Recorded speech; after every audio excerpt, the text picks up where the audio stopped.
Uh-oh. I see, I think the word on the street folks are getting in. Hey, good morning. Hey, y'all. Hi, Queen. Hi. If it isn't our favorite librarian. Good, it's so nice to see you. Congratulations on the day. Thank you so much. Long time coming, but we here now, though. All right, well, let these young women ask you some questions because they're going to ask you the word on the street this morning. Okay. Are we live? Or she's on radio? Yeah, no, we're live. Okay, we're gonna actually introduce the segment. It's on us first. It's on us. Wait. So it's Nora and Maya here. We're at the Q House today. And we're here with Diane Brown, the lead librarian of the Stetson Library branch. So we're gonna ask her a few questions. So Diane Brown, the first question we always ask is, what is the word on the street?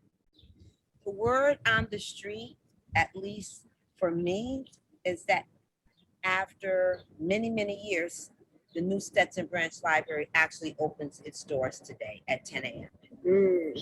And tell us a little bit about what that looks like today, what kind of work you're doing to get that running.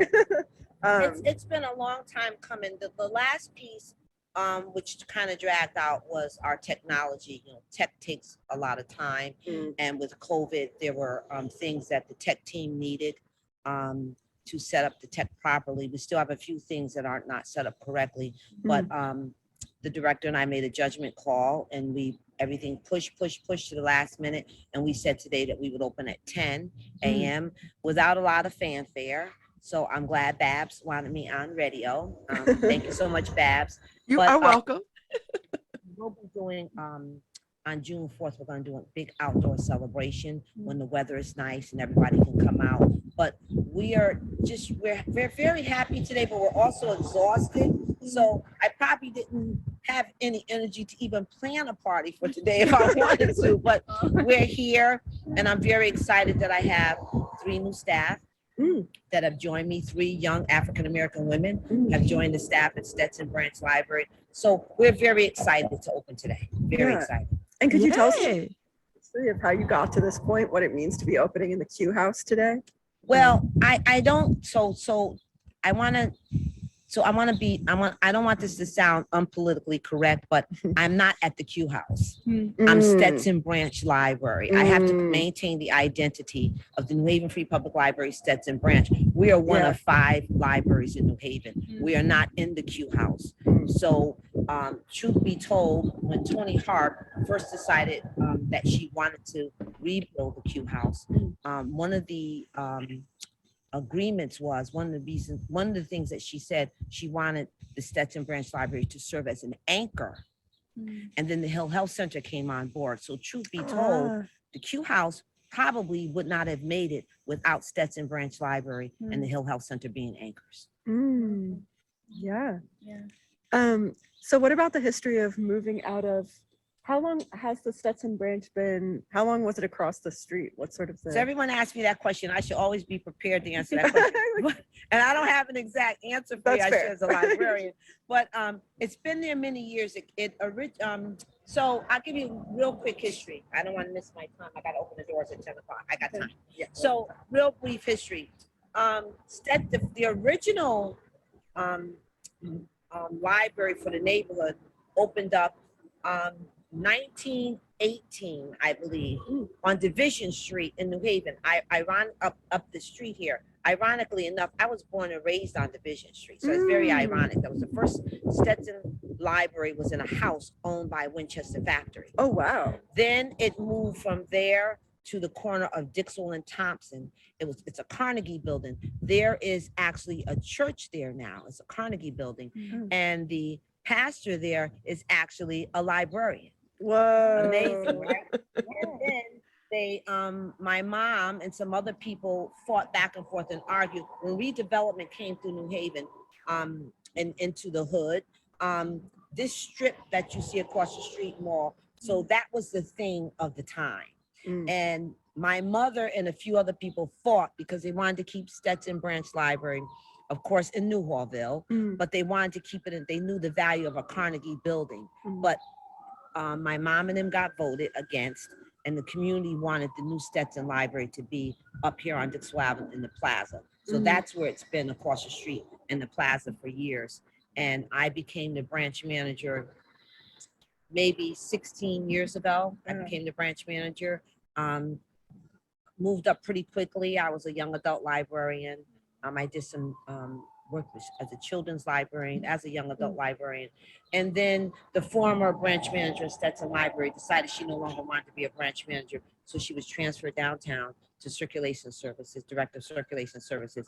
And I became the branch manager of Stetson Library. Got it. That's so fascinating. And yeah, so you spoke a little bit about how the history of the Stetson Library branch has been really intertwined in your own life growing up in New Haven. But I'm also really curious to hear in your story how you really got interested in becoming a librarian. What do you think is so critical about this job, this profession, and what really compelled you to take on this work? Well, the former director, the only African-American director that the New Haven Free Public Library system has had in over 100 years, is Mr. James Wellborn. And God rest, he's passed. But years ago in 2002, I wanted to go back to school. I had started a master's degree in sociology, and I changed my mind. I said, I'm not going to do that. And then I said, okay, well, I got to find something else to do. And former legislative assistant Chuck Allen, Charles Allen, and he's passed on also. I had a conversation with him. He was like a family member, and he said, you ought to go down and see Mr. James Wellborn. He's a librarian, head librarian. And I think you would probably want to hear what he has to say about being a librarian. He told us a very interesting story at a department head meeting. I said, okay.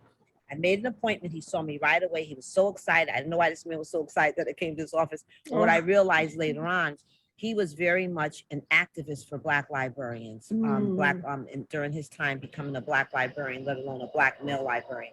It was very difficult, a lot of racism, still to this day.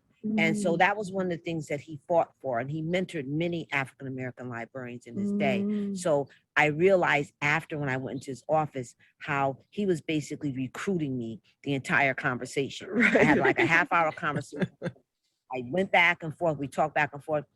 He said, all those things I heard about you, what you do in the community, you know, being a librarian, it's not just about books. He said, do you like to read? I said, I like to do research. I'm not really a reader. And to this day, I don't really like to sit down and curl up with a book. That's just not my thing. He said, but librarians do so much more than that. Go to school, become a librarian. I will mentor you. You'll be great. You'll love it. I was like, okay. So I went home. I thought about it. He called me and said, I got some money for you. You got to write an essay. You got to write a 600-word essay. No, a 1,000-word essay. That was the other one. 1,000-word essay to the Bill and Melinda Gates Foundation. And let's see if we can get you full ride. So I became a Bill and Melinda Gates fellow. They paid me to go to school. They paid for my books. Didn't have to take out any student loans. And I did that in 2 semesters. I took 18 credits one semester, 18 credits next semester. My last semester, Mr. Wellborn called me to a position to become the young adult librarian. So my last semester of school, 18 credits, I was working full-time as a young adult librarian in the New Haven Free Public Library system, going to every branch in the system. So that's how I started my career. And I thank God every day for putting Mr. Wellborn in my life, not just for my professional career, but I got to really love him and care for him as a father. He was very instrumental in my life in many, many ways. And I always say I'm not going to cry when I talk about it, but I do. I miss him. And I know right now he's looking down and he's proud. Yeah. Yes. And not to make you state the obvious, but could you speak a little bit about really the importance that this library has in this community, and maybe the work you're doing to continue his legacy? Well, part of and really what is important about opening today, what you hope this facility will offer to people. Well, what's important with Mr. Wellborn's legacy, which I hope will be a part of my legacy, Mr. Wellborn mentored many people. And right now on staff, I have hired just 3 new African-American young women that if I can't convince them to become librarians, I could just mentor them in other ways. I'm very happy and excited about that. This community deserves this library. Stetson Branch Library, when the Q House shut down, Stetson Branch Library was the Dixwell Q House, Stetson Library. It was that and everything.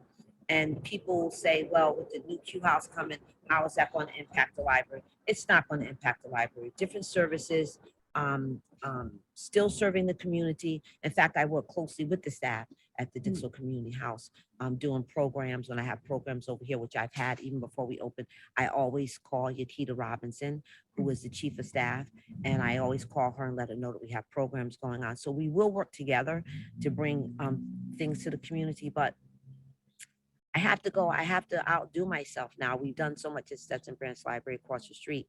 So I'm thinking of newer and innovative things that we could bring into this 21st century library space. So you just have to kind of stay tuned and see what I have planned. I just need to take a little breather. And I have many, many people in the community and beyond that have come to me with many skills and many ideas. And we're going to begin to cultivate those ideas. And people just need to be on the lookout for the new Stetson Branch Library. We're gonna be a hit again. Great. And I think we need to let you get on with opening up the branch. But Babs and Harry, do you have any final questions? No, I'm just so happy that we got to talk to you before you open your doors this morning and that we could be a part of this celebration because this is such a big deal. Okay. All right. Thank you so much, Babs, and I hope to see you here soon. Yes, of course. I'm running over there. All right. Enjoy your day. Oh man, the library opens today. That's such a, it feels so very turn of the century. I swear to God, it just feels like the, turn of the century. Like, I just feel like that's such a big deal. So thank you, Diane Brown, for spending a little time with us this morning at the library. And